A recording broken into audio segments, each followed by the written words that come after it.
You are listening to an audio recording on total parental nutrition by Mrs. Smokowitz.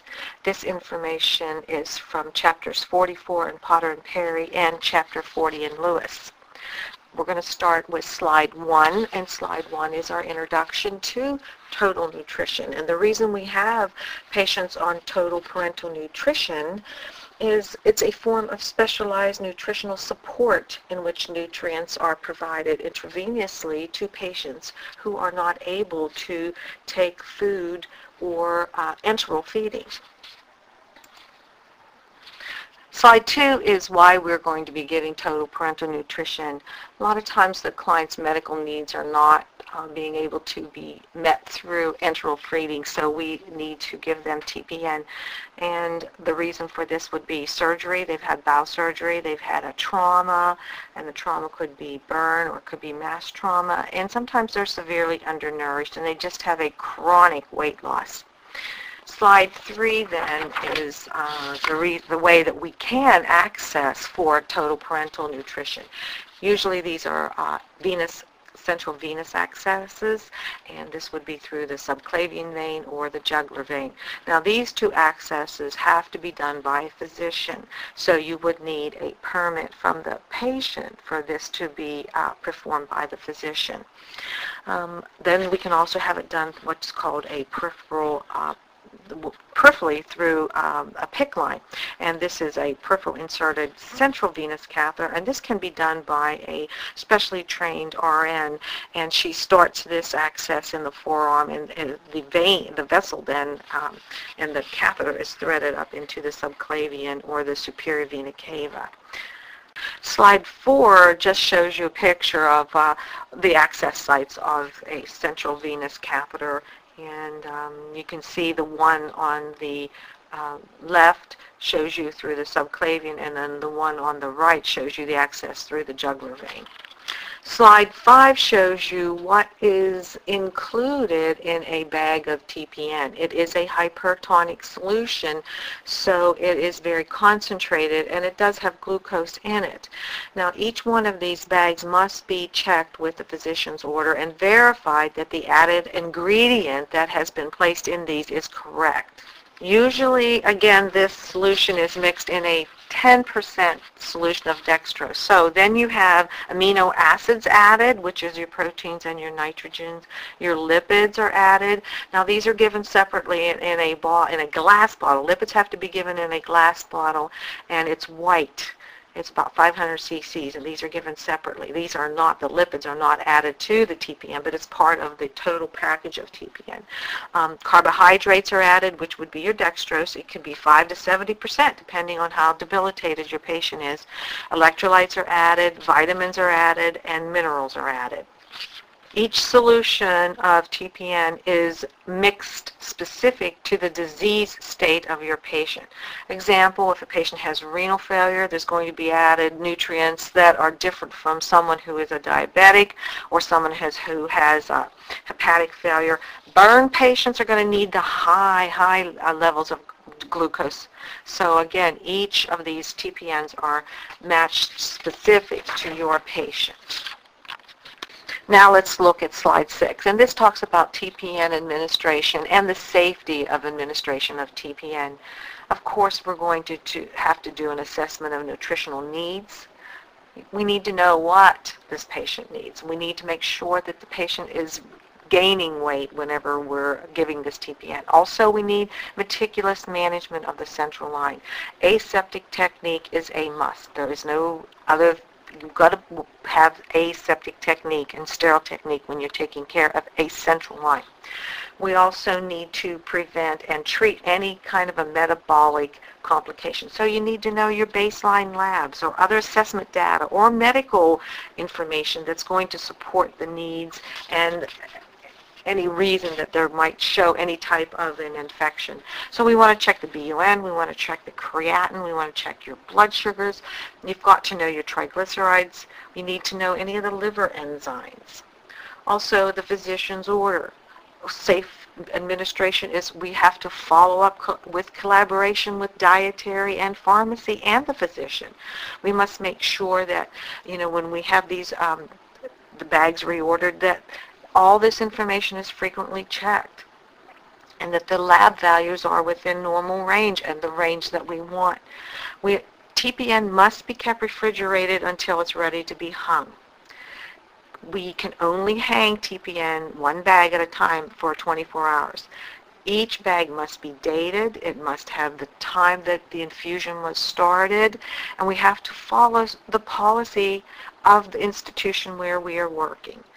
Most of the time there is a standard order with lab work and your guides on how to handle TPN. Tubings have to be changed every so often, and access sites. If there's not a central line, then these access sites must be checked frequently for any sign of infection. Nursing management, this is on slide 8. Again, you need the assessments, you need your baselines. You must be able to know if when you started your TPN, this is what the patient's lab values were. Now that they've been on TPN for 2 or 3 days, this is what their lab work is. And is there a drastic change? Are we improving? So you absolutely must know what their BUN, creatinine, blood sugar, lights, and albumin are. Most of these labs are going to be ordered every day or every other day. And if the patient is a diabetic or just a patient routinely on TPN, they are going to need their blood sugars checked every 4 to 6 hours. Because remember, we're giving high levels of dextrose through a central line. So you absolutely have to know where your patient's blood sugar is. Every day under nursing management on slide 9, you are going to assess the site. You're going to perform dressing change as per protocol of where you work, but you must assure the patency of that IV line, because remember, this is a central line.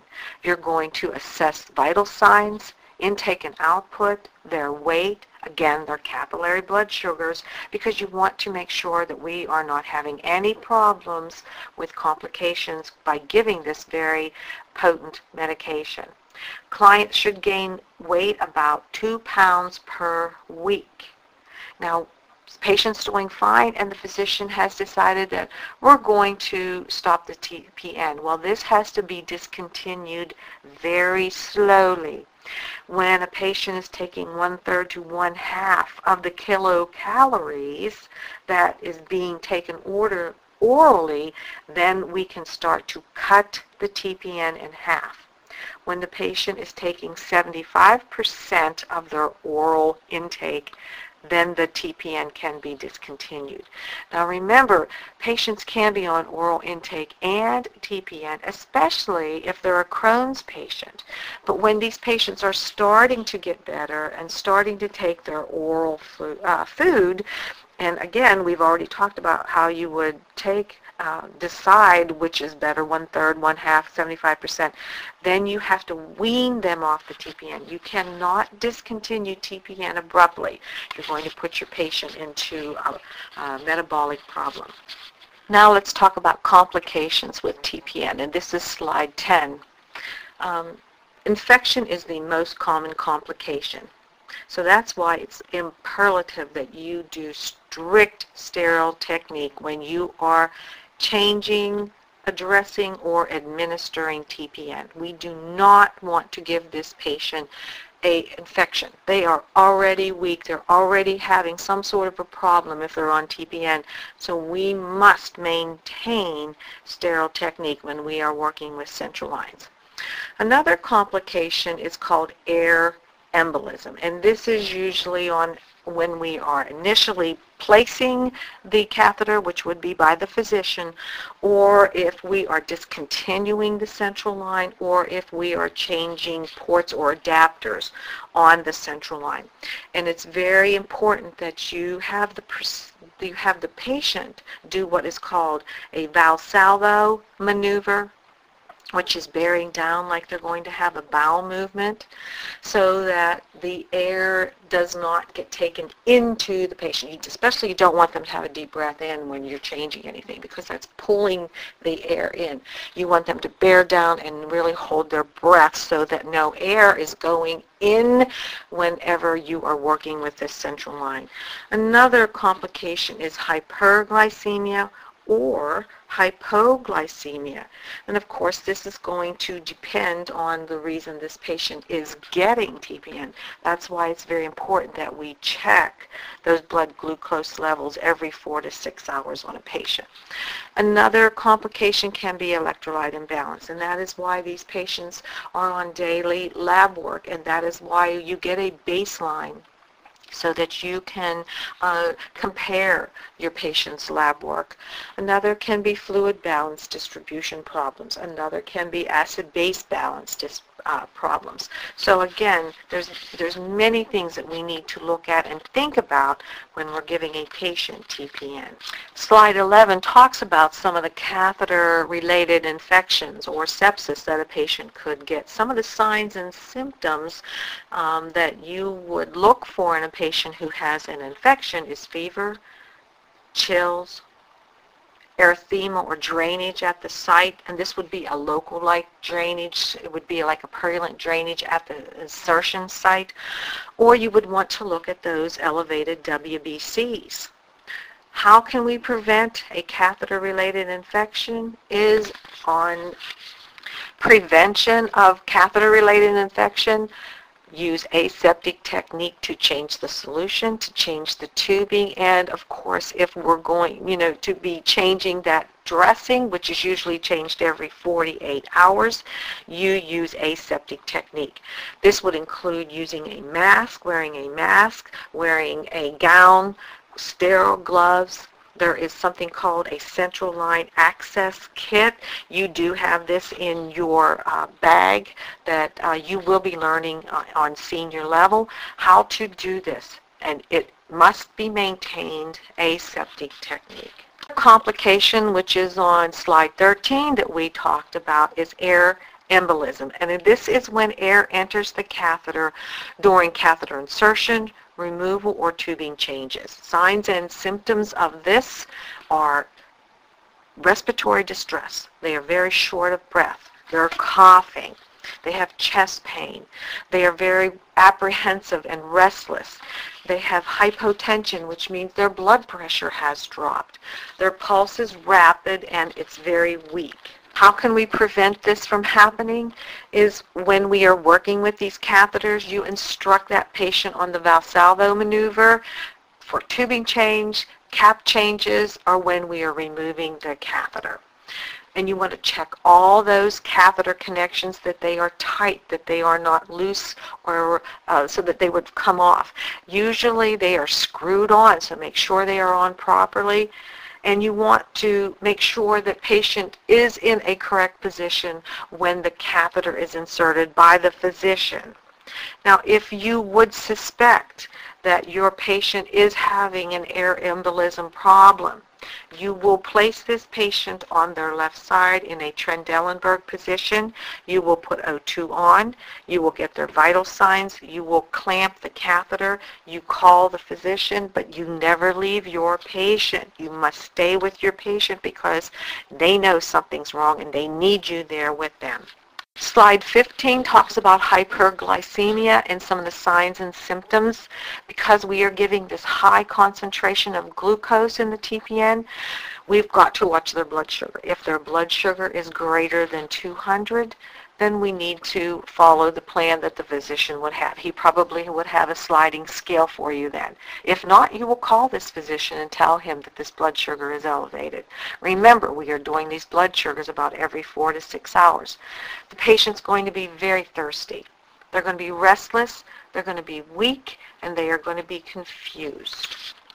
Slide 16 talks about prevention of hyperglycemia. We've got to remember that we need to begin this solution infusion very slowly, about 50 cc's an hour. And this is one of the infusions that you cannot play catch up. It is to run at 50 cc's an hour. So don't try and increase it to 75 or 100 cc's an hour to try and catch up on the fluid intake on this. It cannot be done because you will put your patient at harm. You need to check medications. Know what medication your client is on. If they're diabetic and they're on TPN, remember, their glucose is going to be higher than normal because of the amount of dextrose in your TPN. The physician should have coverage on there for you. If not, you need to check with him and talk to him about this. Again, checking glucose blood sugars frequently, every 4 to 6 hours. But if your patient's glucose is 300, you're going to call the physician and you're going to check it more frequently. Also, the patient, again, may be put on a sliding scale, and that depends on that physician and how their glucose is running. Slide 17 talks about hypoglycemia, and here are some of the signs and symptoms. The blood sugar is less than 70 milligrams per dilution. Also, the patient will be shaky. They're going to be hungry. They're going to be weak. They're going to be diaphoretic. You need to check this patient immediately and get another blood sugar on this patient.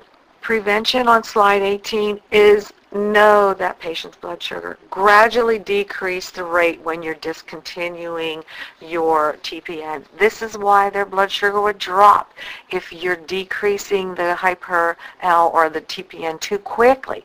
Remember, this patient is on high levels of dextrose. If all of a sudden you decrease it, then the patient's going to go into hypoglycemia. Always put this solution on an IV pump, and you may have to administer D5 and water if the patient is hypoglycemic. You may have to give them some sort of sugar. Again, know that glucose. You may have insulin in the TPN. It may be part of the medication that is added to the TPN. And if this happens, then you may have to get a different bag after you talk to the physician and get the insulin out of the bag. You know, we have insulin that we will put on in these patients if they're known diabetics. But remember, that's why we're doing this glucose check so frequently. It's a very fine balance line here. Slide 19 talks about electrolyte imbalance, fluid disturbance, and acid-base imbalance. So let's talk about that. Signs and symptoms of this would be loss of consciousness or change in their consciousness. Vital signs, lab values, their serum and their urine, all the electrolyte lab values you need to check. They could have symptoms of fluid volume overload or fluid volume deficit. Look for edema, look for rales, check their lungs, listen for crackles. How about increased weight? Are they getting all this edema and fluid build up in them? What's their skin turgor? Is their skin taut? Listen to their apical heart rate. Is it regular? Is it irregular? Is it tachy? Is it Brady? And sometimes you just get this gut feeling that there's something is different about your patient and you really can't put your finger on it. Keep checking your patient frequently. Slide 20 talks more about electrolyte imbalances and how we can try to prevent any problem. Do a thorough head-to-toe assessment on your patient. Be alert for changes in your patient's status. Monitor their vital signs, their weight, their I&O. Remember, patients who are on TPNs are going to be on daily weights. You would expect them to gain 1 to 2 pounds per week, but if they gain 2 pounds in one day, something is not right. Make sure you look at those lab values and assess those. Use your baseline and use your critical thinking about your lab values so that you can make the physician aware if you catch something that's not just correct. Other pearls of wisdom. When you are giving TPN, do not give anything else through that same line. You cannot give your meds, you can't give blood products in the same line. That's why when you have a central line access, you will have 3, 4, 5 ports on one central line access. It's okay to run TPN through one line blood through a different line, and an antibiotic through the third line. That's why you have all those different port sites. Never stop that TPN abruptly, because this can result in a metabolic disturbance. When you're going to hang a new bag, you need to get that bag out of the refrigerator at least 30 minutes prior to hanging that bag. It needs to be room temperature. So you must anticipate when you're going to need to get that bag out and when you're going to hang your next bag. Practice rigorous aseptic technique when you are working with a central line. When you're giving TPN, expect that you will have administration of lipids. Lipids will be in a white glass bottle. It's about 500 cc's. So you must check to make sure that your patient is not allergic to eggs, or if there's any cultural problem with a patient taking lipids, which would be vegetarians. You must make sure that there's no problem with them taking the lipids. Also, expect the administration of your lipids to be every day or every other day while the client is receiving TPN. And remember, you have those extra ports. They have to be provided. The lipids can be run in one, and TPN in another, or sometimes they don't want the two running together. If you've got a patient who has congestive heart failure, you don't want all that fluid running at one time. So you may just run the lipids one day and then the TPN the next day. So you're going to have to assess your patient, know your patient, understand what's going on with your patient.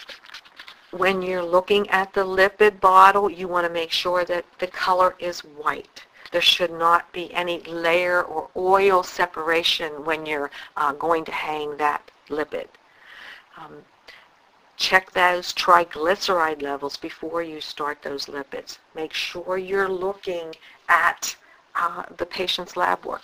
And the tubing for lipid is different than regular tubing. This tubing has to have a vented port on it, and you'll discuss this later on. Lipids can be run over 12 to 24 hours depending on how the physician has it ordered. You must check your order. Slide 23, this ends our discussion on TPN. If you have any questions, please come see me in my office. I'd be more than happy to discuss any of the information that we have talked about on this audio. Thank you very much. Bye.